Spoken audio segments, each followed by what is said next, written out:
Ustadz Punten, saya mau nanya mengenai sholat qadha. Saya itu agak bingung sebenarnya. Misalkan saya ketinggalan, kita anggap itu 2 subuh. Hari ketiga saya sholat, apakah bisa dikerjain dua-duanya dalam satu waktu? Itu pertama.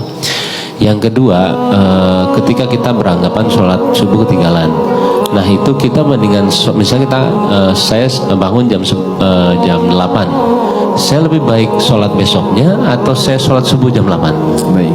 Ya, itu aja. Terima kasih. Kasus kedua itu terjadi bahkan di lingkungan Nabi, gitu. Dan kesiangan Nabi. Ya, tapi hikmahnya kata para ulama, mudah bagi Allah menjadikan Nabi tepat pada waktunya bangun dan sholat. Tapi ditetapkan, diizinkan oleh Allah siang itu bangun untuk menjadi petunjuk bagi umatnya yang kesiangan bangunnya. Suatu ketika Nabi sedang dalam perjalanan, lalu istirahat menjelang subuh. Ya, biasa rutin tahajud, biasa diperintahkan kepada Bilal bin Rabah radhiyallahu taala anhu, Bilal, kamu jaga. Kata Bilal, ya Rasulullah, saya ikut tidur aja, nanti saya bangun pas subuh azan. Kamu jaga, kamu lelah. Enggak ya Rasulullah, saya siap, katanya. Tidur akhirnya. Begitu bangun terasa sinar matahari sudah kuat. Ya. Nabi bangun kan, celaka kamu Bilal, katanya. Bilangnya jaga, tapi ketiduran, ya kan? Terlambat semua. Tapi kesannya begini, ini yang menarik. Nabi itu nggak marah. Cuma mengingatkan. Tempatkan setiap hal itu sesuai dengan porsinya. Jangan memaksakan pada sesuatu yang mungkin kita tidak bisa menanggungnya. Kalau mau melakukan sesuatu, tauhidkan dulu pada Allah supaya Allah jaga kita. Kita katakan insya Allah. Itu spirit surat Al-Kahf. Singkatnya apa? Nabi langsung katakan wudu semua. Wudu. Dan bila seperti biasa, ya, adzan, iqamat, selesai semuanya. Yang paling menarik apa? Salat sunnah dulu. Lalu dilakukan salat subuh pada saat itu berjamaah. Itu adalah jawaban terbaik yang memberikan cara. Komentar ulama hadis ketika melihat hadis itu, ini sebetulnya hikmah yang Allah berikan kepada umat Nabi Muhammad ketika mereka kesiangan dalam bangun tidurnya sehingga terlewatlah subuh tidak pada waktunya. Muncullah hadis Nabi, orang yang tertidur itu maka sholatnya pada saat bangunnya. Jelas. Pertanyaan yang kedua tadi. Jadi kalau ada orang kemudian harusnya subuh itu 4.45 bangun, dia baru bangun 5.44. Udah lewat waktu kan? Maka dia bangun nih, dia sadar, maka lakukan sholat itu saat bangunnya. Itulah waktu untuk dia menunaikannya. Jadi 5.44 diambil wudhu, dia sholat. Tapi bukan maksud untuk menyengaja mengakhirkan sholatnya, karena memang terlelap, habis. Ini kasus masuk biasa. Saya di Tripoli, ada teman saya nggak bangun sehari semalam. Sehari semalam karena lelahnya, didorong, digoyang, nggak bangun-bangun. Kita mau jatuhkan dari atas kan nggak mungkin. Di level di flat di atas. Dia diam sampai bangun. Begitu bangun dia sholat, mengkodok semua sholatnya. Dia lakukan pada saat itu. Itu hadisnya ada. Jelas ya? Jadi bagian pertanyaan kedua dulu. Jadi kalau tertidur, bangun, sudah lewat waktu, maka dilakukan itu bukan besoknya. Saat bangunnya, di situ dia lakukan sholatnya. Sekalipun dia bangun di waktu zuhur misalnya, maka dia sholat subuh dulu untuk mengganti yang sebelumnya, baru masuk ke zuhur. Jelas? Oke. Pertanyaan balik ke yang pertama. Bagaimana kemudian kalau ada rasa kesadaran mendalam? Setelah kemudian terikat dengan situasi dunia, ada getaran kepada jiwa untuk kembali memperbaiki, pertama syukuri dulu. Syukuri, karena itu mahal. Apa yang harus kita syukuri? Pembuktian keadilan Allah yang selalu memberi kesempatan pada setiap hamba dengan hidayah sampai nyawanya tiba di ujung kerongkongannya. Jadi nggak ada satupun hamba yang hidup yang nggak dapat hidayah, itu nggak ada. Yang ada itu yang sudah diberi dia nggak ngambil. Anda tahu Fir'aun kan? Itu seburuk apa dilukiskan di Quran. Tapi tetap dengan kejamnya itu tetap diberikan 2 nabi supaya sampai hidayah kepadanya. Cuman Fir'aunnya nggak ngambil.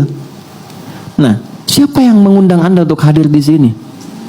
Anda bisa punya pilihan, Anda punya pekerjaan yang lain, aktivitas, bisa mungkin lakukan ini dan itu. Tapi siapa yang bisa menggerakkan hati Anda?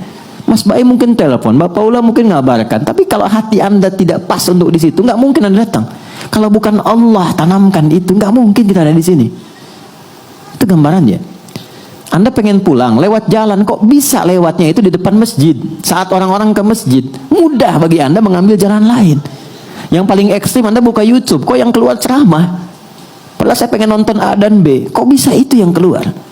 Itu yang dimaksud Quran surah ke-29 di ayat yang terakhir, ayat 69. Walladzina jahadu fina lanahdiyannahum subulana.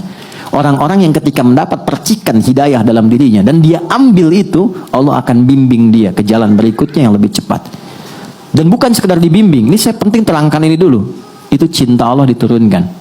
Jadi Allah itu paling cinta kalau ada hamba salah yang sadar dari kesalahannya, lantas dia meniti jalan kesolehan untuk bisa menutup salahnya. Itu langsung turun ayat Quran surah kedua ayat 222. Innallaha yuhibbut tawwabin. Allah sangat cinta jika ada hamba yang belajar dari salah untuk menjadi soleh. Disinilah muncul kalimat bijak dari ulama, Allah lebih mencintai orang salah, ya, pelaku maksiat yang gemar bertobat dibandingkan orang soleh yang tidak pernah merasa salah.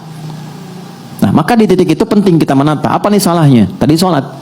Oke, kita merasa sholat banyak tertinggal. Sekarang pengen kembali, pengen ditutup. Bagaimana caranya? Ulama ngasih solusi. Maka dikiaskan, dianalogikan dengan orang tidur tadi. Tapi udah panjang, walaupun bukan Ashabul Kahfi. Maka bagaimana caranya? Dekatkan pada waktu-waktunya. Ini rumusnya, nomor telepon menuju kepada Allah 24434. Subuh, duhur, asar, maghrib, isya. Oke? Saya nggak tahu udah terlewat berapa lama dulu.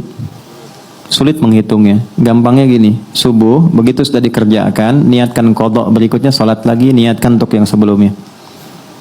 Jelas? Dekatkan dengan waktunya. Itu pertanyaan yang pertama tadi. Sholat dulu sesuai dengan waktu 2 rakaat. Setelah itu, bangkit sholat lagi 2 rakaat untuk nutup yang sebelumnya. Dah. Zuhur 4 rakaat, sholat. Setelah itu, dekatkan untuk nutup yang sebelumnya. Jelas? Baik.